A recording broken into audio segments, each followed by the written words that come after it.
Nama saya Octavianus Esnat. Di sini saya akan menjelaskan sedikit bagaimana melihat ekonomi kreatif dan e-commerce di Turki. Ekonomi kreatif dan e-commerce di Turki. Kebijakan Turki mengenai ekonomi kreatif dan e-commerce. Dalam hal meningkatkan B2B, perusahaan Turki menemukan peluang pemasaran untuk memperkenalkan produk mereka ke perusahaan luar negeri melalui internet. Maka pemerintah Turki menawarkan insentif bagi perusahaan-perusahaan ini yang melakukan ekspor melalui internet dengan tujuan untuk memperluas perdagangan di media elektronik. Untuk meningkatkan e-commerce di Turki, perusahaan yang bertujuan untuk mempromosikan produk-produknya di luar negeri, 70% dari situs keanggotaan dibayar oleh pemerintah.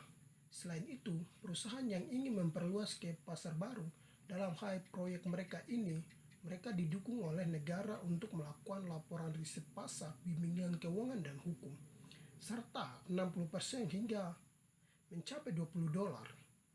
Dengan cara ini, perusahaan menargetkan penjualan di luar negeri yang bertujuan untuk mendukung peningkatan produksi dan penjualan. Peningkatan produksi dan penjualan barang yang dijual berarti meningkatkan pekerjaan, sumber daya valuta asing, peningkatan ekspor, dan pengembangan ekonomi nasional di negara. Kondisi terkini pertumbuhan ekonomi kreatif dan e-commerce di Turki.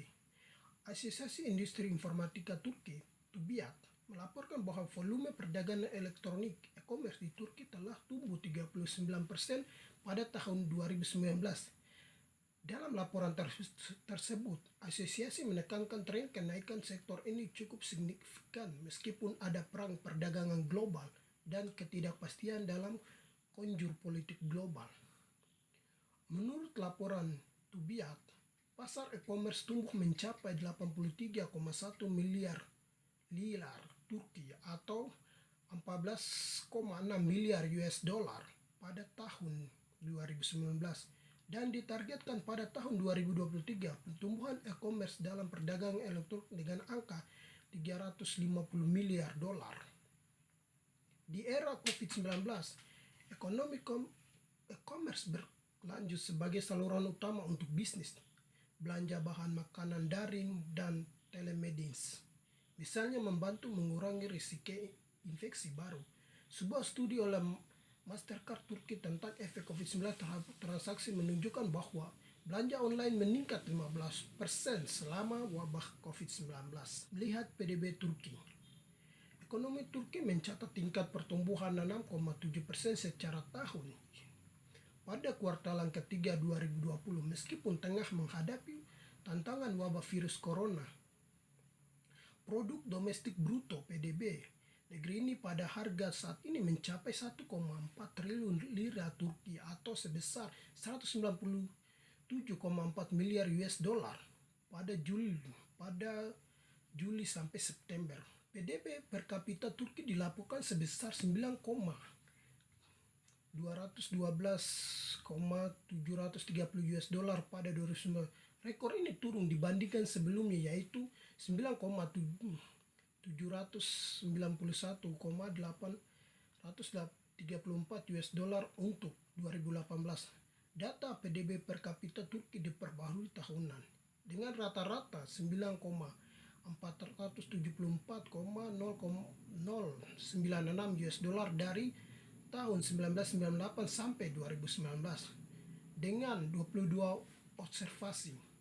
Data ini mencatat angka tertinggi sebesar 12,582,409 US dollar pada 2013 dan rekor terendah sebesar 3,107,502 US dollar pada tahun 2001. Pertumbuhan PDB real Turki dilaporkan sebesar minus 9,9% pada 2020 bulan 6. Rekor ini turun dibandingkan sebelumnya yaitu 4,4% untuk 2020 bulan 3. Data pertumbuhan PDB real Turki diperbarui triwulan dengan rata-rata 5,9% dari tahun 1999 bulan 3 sampai tahun 2020 bulan 6 dengan 86 observasi. Data ini mencapai angka tertinggi sebesar 11,8% pada 2011 bulan 3 dan rekor terendah sebesar minus 14,5% pada 2009 bulan 3. PDB Turki 5 tahun terakhir, dari tahun 2014 sampai 2019.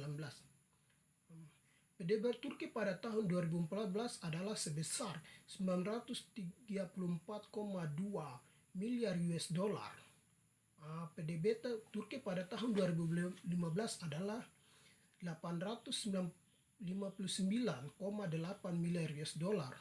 Pada tahun 2016 PDB-nya adalah 863,7 miliar US dollar. Pada tahun 2017 adalah 852,7 miliar US dollar.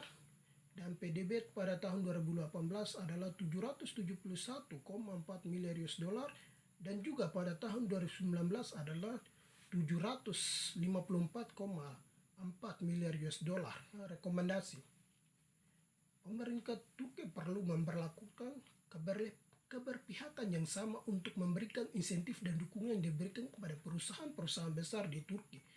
Harus sama pemberlakuannya juga terhadap usaha-usaha kecil dan UMKM untuk bisa dapat mengakses dan terjun langsung di perdagangan elektronik atau e-commerce. Kedua, pemerintah Turki juga harus meningkatkan PDB, karena dalam 5 tahun belakangan PDB Turki terus mengalami penurunan yang signifikan.